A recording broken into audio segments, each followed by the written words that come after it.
Hello guys, എല്ലാവർക്കും Sarovaram family വ്ളോഗ്സിൻ്റെ പുതിയ വീഡിയോയിലേക്ക് സ്വാഗതം. ഇന്നത്തെ വീഡിയോ എന്ന് പറഞ്ഞിട്ടുണ്ടെങ്കിൽ ആനകളെ ഇഷ്ടമുള്ളവർക്കുള്ളതാണ് കേട്ടോ. പ്രത്യേകിച്ച് നമ്മുടെ തൃശ്ശൂർക്കാർക്ക് ആനകളോട് കുറച്ച് ഇഷ്ടം കൂടുതലാണ് കേട്ടോ. അപ്പോൾ നമ്മുടെ അവിടേക്ക് കൈക്കുളങ്ങര അമ്പലത്തിലെ പൂരത്തിന് വേണ്ടിയിട്ട് കൊണ്ടുവന്നിട്ടുള്ള ആനകളെ കുളിപ്പിക്കാൻ വേണ്ടിയിട്ടുള്ള കൊടുന്നിട്ടുള്ള വീഡിയോ ആണ് കേട്ടോ നമ്മളിന്ന് പങ്കുവയ്ക്കുന്നത്. അപ്പോൾ എല്ലാ കൊല്ലം നമ്മുടെ തറവാട്ടിലേക്ക് ആനകളെ കൊണ്ടുവരാറുണ്ട് കുളിപ്പിക്കാൻ വേണ്ടിയിട്ട്. അപ്പോൾ ഇപ്രാവശ്യം നമ്മുടെ വീട്ടിലേക്ക് വരാൻ പറഞ്ഞിട്ട് കൊണ്ടുവന്നതാണ് കേട്ടോ. അപ്പോൾ ആനകളെ ഇഷ്ടമുള്ളവർക്ക് അവരെ കാണാനും അതേപോലെ ഒന്ന് തൊടാനും ഒക്കെ ആഗ്രഹം ഉണ്ടാവില്ലേ. അങ്ങനെ ആന വീട്ടിൽ വന്നു കഴിഞ്ഞപ്പോൾ ഞങ്ങൾ കുറേ ഫോട്ടോസും കാര്യങ്ങളൊക്കെ എടുത്തിട്ട് സ്റ്റാറ്റസൊക്കെ ഇടാറുണ്ട് കേട്ടോ. അപ്പോൾ എല്ലാവരും ചോദിക്കാറുണ്ട്, ആനേനെ പേടിയില്ലേ, അവരുടെ കൊമ്പ് പിടിക്കാൻ പേടിയില്ലേ, അവർക്ക് ഫുഡ് കൊടുക്കാൻ പേടിയില്ലേ എന്നൊക്കെ ചോദിക്കാറുണ്ട് കേട്ടോ. അപ്പോൾ എനിക്ക് എപ്പോഴും ഓർമ്മ വരിക വടക്കുന്നാഥൻ സിനിമയിൽ നമ്മുടെ മോഹൻലാലിനോട് പത്മപ്രിയ പറയുന്ന ഡയലോഗാണ് കേട്ടോ. ഞാൻ ജസ്റ്റ് അതൊന്ന് പറയേ. കണ്ടിട്ടുണ്ടോ മാഷ തൃശ്ശൂർ പൂരം? തിടമ്പെടുത്ത് നെറ്റിപ്പട്ടം കെട്ടി പൂരപ്പറമ്പിൽ പഞ്ചാരിമേളം കേട്ട് ചെവിയാട്ടി നിൽക്കണ തൃപ്രയാർ കേശവനെ കണ്ടിട്ടുണ്ടോ? ആ ഒറ്റക്കൊമ്പനെ. എന്തിനാ കുട്ടികൾ അതിനെ സ്നേഹിക്കുന്നേ, ആരാധിക്കുന്നേ? ആ തലയെടുപ്പൊന്ന് കാണാൻ, ആ ചിഹ്നവിളിയൊന്ന് കേൾക്കാൻ, പിന്നെ അതിൻ്റെ വാലിലൊരു രോമം വെട്ടിയെടുത്ത് വളച്ചു കെട്ടി ഒരു സ്വർണ്ണമോതിരം ഉണ്ടാക്കി വിരലിലിടാൻ, മനസ്സിൻ്റെ പേടി മാറ്റാൻ, ജന്മത്തിന് മോശം കിട്ടാൻ. ഇത് കേൾക്കുമ്പോൾ എല്ലാവരും പറയൂ കേട്ടോ, എന്തായാലും സിനിമയല്ല ജീവിതം എന്നൊക്കെ. ശരിയാണ്, സിനിമയല്ല ജീവിതം. പക്ഷേ നമ്മുടെ ജീവിതത്തിലുണ്ടാകുന്ന ഓരോ അനുഭവങ്ങളാണ് സിനിമയായിട്ട് വരുന്നത് എന്നാണ് എനിക്ക് തോന്നുന്നത്.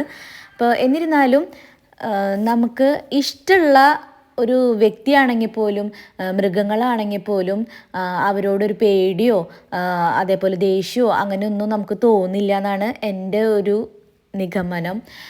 എല്ലാവരും ഇതിനോട് യോജിക്കണമെന്നില്ല. അപ്പോൾ എന്നാലും നമുക്ക് ഈ വീഡിയോസൊക്കെ കാണാറില്ലേ, ആന മതയിളകി ഉപദ്രവിച്ചു എന്നൊക്കെ പറയുന്ന വീഡിയോസൊക്കെ കാണുമ്പോൾ ആ നേരത്ത് നമുക്കൊരു ചെറിയ പേടിയാണെങ്കിൽ പോലും ഇവരുടെ ഒരു ചങ്ങലക്കിലുക്കം കേട്ട് കഴിഞ്ഞാൽ വീണ്ടും നമ്മൾ ഓടിയിട്ട് ഇവരെ കാണാൻ എത്താറുണ്ട് കേട്ടോ. അതാണ് എൻ്റെ ഒരു അനുഭവം. അപ്പോൾ നമുക്ക് ആനകളെന്ന് പറഞ്ഞു കഴിഞ്ഞാൽ ഒരു പ്രത്യേക വൈബ് തന്നെയാണ് കേട്ടോ. ഈ പാപ്പാമാരെയൊക്കെ സമ്മതിക്കണം കേട്ടോ. നമ്മളപ്പോൾ ഈ ആനനെ കഴുകാൻ വേണ്ടിയിട്ട് സോപ്പും പൊടിയൊക്കെ കൊടുത്തു. അപ്പോൾ നന്നായിട്ട് ഒരച്ചൊരച്ച് കഴുകുന്നുണ്ട് കേട്ടോ. കുറേ നേരം എടുത്തിട്ടാണ് ഇവരെന്നെ കുളിപ്പിച്ചുണ്ടാക്കുന്നത് കേട്ടോ. അപ്പോൾ ഇവരെന്നെ കൊണ്ട് നടക്കാൻ എളുപ്പം എന്നുള്ള പരിപാടിയൊന്നുമല്ല. അപ്പോൾ സമ്മതിക്കണം നമ്മളവരെന്നെ. പിന്നെ ഇവരുടെ കൊമ്പൊക്കെ നമ്മൾ കൂറിപ്പൊടിയോ അല്ലെങ്കിൽ മണലോ മണ്ണൊക്കെ ഇട്ടിട്ടാണ് കേട്ടോ കഴുകുന്നുണ്ടായിരുന്നത്. നല്ല രസമാണ് കേട്ടോ ഇവരെ കുളിപ്പിക്കുന്നത് ഇങ്ങനെ കണ്ട് നിൽക്കാൻ വേണ്ടിയിട്ട്. അപ്പം നമ്മുടെ അവിടെ അങ്ങനെ പുഴയും കാര്യങ്ങളൊന്നും ഇല്ല, അതുകൊണ്ടാണ് നമ്മളെ വീടുകളിലേക്കൊക്കെ വരുന്നത് കേട്ടോ. അപ്പോൾ അതുപോലെ ഒരാനനെ കൊണ്ടുവരാൻ പറഞ്ഞപ്പോൾ 2-3 ആനകളെ കൊടുന്നു കേട്ടോ. ഈ ആനയാണ് നമ്മുടെ ഇവിടുത്തെ തിടമ്പ് ഏറ്റന ആന, മീനാട് എന്നാണ് കേട്ടോ ഈ ആനയുടെ പേര്. നല്ല സൂപ്പർ ആനയാണ്, നല്ല തല പൊക്കിയിട്ട് തന്നെ ഇവ നിൽക്കും കേട്ടോ. അത് ഇതിലുണ്ട്. അപ്പം നിങ്ങൾ ജസ്റ്റ് ഇതൊന്ന് കണ്ടിട്ട് വായോട്ടാ.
അങ്ങനെ നമ്മുടെ മീനാട് വിനായകൻ്റെ നീരാട്ടമൊക്കെ കഴിഞ്ഞിട്ട് അവനോട് ഇങ്ങനെ തല ഉയർത്തി നിൽക്കാൻ വേണ്ടിയിട്ട് പാപ്പാൻ പറയുന്ന രംഗമാണ് കേട്ടോ ഇത്.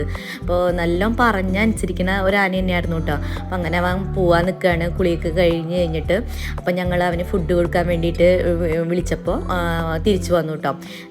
ജസ്റ്റ് ഞങ്ങൾ കുറച്ച് പഴം അതേപോലെ ശർക്കരയൊക്കെ മേടിച്ച് വെച്ചിട്ടുണ്ടായിരുന്നുള്ളൂ. കാരണം കഴിഞ്ഞ പ്രാവശ്യം ഞങ്ങളുടെ അവിടേക്ക് ആന വന്നു കഴിഞ്ഞപ്പോൾ ഞങ്ങൾ പഴം കുറേ മേടിച്ച് വെച്ചു. അപ്പോൾ ആ ആനയ്ക്ക് എന്തോ പനി അങ്ങനെ എന്തൊക്കെ ഉണ്ടായിരുന്നപ്പോൾ അങ്ങനെ കൊടുക്കാൻ പറ്റില്ല പറഞ്ഞു. തണവുകൾ കൊടുക്കാൻ പറ്റില്ല എന്ന് പറഞ്ഞിട്ട് പഴമൊന്നും കൊടുക്കാൻ പറ്റില്ല കേട്ടോ. അപ്പോൾ ഇപ്രാവശ്യം വരുന്ന ആനകൾക്ക് എങ്ങനെയാണെന്ന് അറിയില്ലല്ലോ. അതുകൊണ്ട് ഞങ്ങൾ കുറച്ച് പഴവും അതുപോലെ കുറച്ച് ശർക്കരേനെ മേടിച്ച് വെച്ചിട്ടുണ്ടായിരുന്നുള്ളൂ. എന്നാലും അത് കൊടുക്കുമ്പോൾ ഒരു സന്തോഷമല്ലേ. അപ്പോൾ അതുകൊണ്ട് ഞങ്ങൾ കൊടുക്കാൻ നിന്നപ്പോൾ ഒന്നതിനെ തൊട്ടൊക്കെ ചെയ്തു കേട്ടോ. നമ്മുടെ മീനാട് വിനായകൻ നല്ല സ്നേഹമുള്ള ഒരു ആനയായിരുന്നു കേട്ടോ. നല്ല അനുസരണയും കാര്യങ്ങളൊക്കെ ഉള്ള ആനയായിരുന്നു. ഇതാണ് നമ്മുടെ ഭാഗത്തുനിന്ന് തിടമ്പേറ്റണ ആന കേട്ടോ. അപ്പം അങ്ങനെ അവൻ കുസൃതിയൊക്കെ കാണിച്ചിട്ട് പോവാണ്. അടുത്തതായിട്ടാണ് നമ്മുടെ ജഗജില്ലി വീരൻ, അതായത് ഒറ്റക്കൊമ്പൻ മഹാദേവൻ എന്നൊക്കെയാണോ തോന്നുന്നു അവൻ്റെ പേര്. പക്ഷേ നല്ല കുറുമ്പായിരുന്നു കേട്ടോ ഇവൻ്റെ കൂടെ പറയാൻ മാത്രമുള്ള പാപ്പാമാരൊന്നും ഉണ്ടായിരുന്നില്ല. ഒരു പാപ്പ മാത്രമേ ഉണ്ടായിരുന്നുള്ളൂ. തന്നെ അവന് ഭയങ്കര കുറുമ്പായിരുന്നു. ഒതുങ്ങി നിൽക്കുന്നേ ഉണ്ടായിരുന്നില്ല. അപ്പം ഞങ്ങൾക്ക് ചെറിയൊരു പേടിയൊക്കെ ഉണ്ടായിരുന്നു. എന്നാലും രസമായിരുന്നു കേട്ടോ അവൻ്റെ കുറുമ്പ് കാണാൻ വേണ്ടിയിട്ട്. അപ്പോൾ അവന് വിശന്നിട്ട് കൂടുതലും ഇങ്ങനെ തുമ്പിക്കൈ ഇട്ടിട്ട് ഇങ്ങനെ ആട്ടി ആട്ടി നിൽക്കലായിരുന്നു പണി. അപ്പോൾ പാപ്പാൻ പറഞ്ഞു ഞങ്ങളോട് ഫുഡിന് വേണ്ടിയിട്ടാണ് എന്ന്. അപ്പോൾ ഞങ്ങൾ കുറച്ച് പഴം തന്നെ ഉണ്ടായിരുന്നുള്ളൂ. ഈ പറഞ്ഞ പോലെ മറ്റേ ആനയ്ക്ക് കൊടുത്തു കഴിഞ്ഞപ്പോൾ ബാക്കി കുറച്ചുകൂടി പഴം ഉണ്ടായിരുന്നു. അപ്പോൾ അത് കൊടുക്കാമെന്ന് വിചാരിച്ചിട്ട് ഞങ്ങൾ അവനെ വിളിച്ചു കൂട്ടാം. അപ്പോൾ വേഗം തന്നെ തുമ്പിക്കൈ ഇട്ടിട്ട് ഭയങ്കര ഇതിൽ നമ്മളതിനെ അങ്ങനെ മാടി വിളിക്കുകയായിരുന്നു ആള്. നല്ല കുറുമ്പനാട്ടോ അവൻ. ഇവന് കുറച്ച് കുറുമ്പ് കൂടുതലുള്ളത് കൊണ്ടാണോന്ന് അറിയില്ല, ഇവനെ ഭയങ്കരമായിട്ട് വിശദമായിട്ടൊന്നും കുളിപ്പിച്ചില്ല കേട്ടോ ആ പാപ്പൻ. പിന്നെ ഇവനെ അങ്ങനെ കുളിപ്പിക്കാറില്ല എന്നാണ് പറഞ്ഞ് കേട്ടത്. കാരണം കുറുമ്പ് കാരണം എന്താണെന്ന് അറിയില്ല. പിന്നെ വെള്ളമൊക്കെ നമ്മുടെ മേത്തേക്ക് ഇങ്ങനെ ചീറ്റിക്കുകയായിരുന്നു. ആൾക്ക് വെള്ളം കുടിക്കാൻ കൊടുത്തപ്പോൾ തുമ്പിക്കൈയിൽ പിടിച്ചിട്ട് നമ്മുടെ മേത്തേക്ക് ഒഴിക്കുകയായിരുന്നു അവൻ്റെ പണി. അപ്പോൾ ഞങ്ങളുടെ ഉമ്മറം ഫുള്ളും നനഞ്ഞു കേട്ടോ ഇവൻ വന്നോട് കൂടിയിട്ട്. അങ്ങനെ ഞങ്ങൾ കുറുമ്പൊക്കെ കാണിച്ച കാരണം ഭയങ്കര ഇഷ്ടമായി. പക്ഷേ ഞങ്ങൾക്ക് പഴം കൊടുക്കുമ്പോൾ കുറച്ച് പേടിയുണ്ടായിരുന്നു.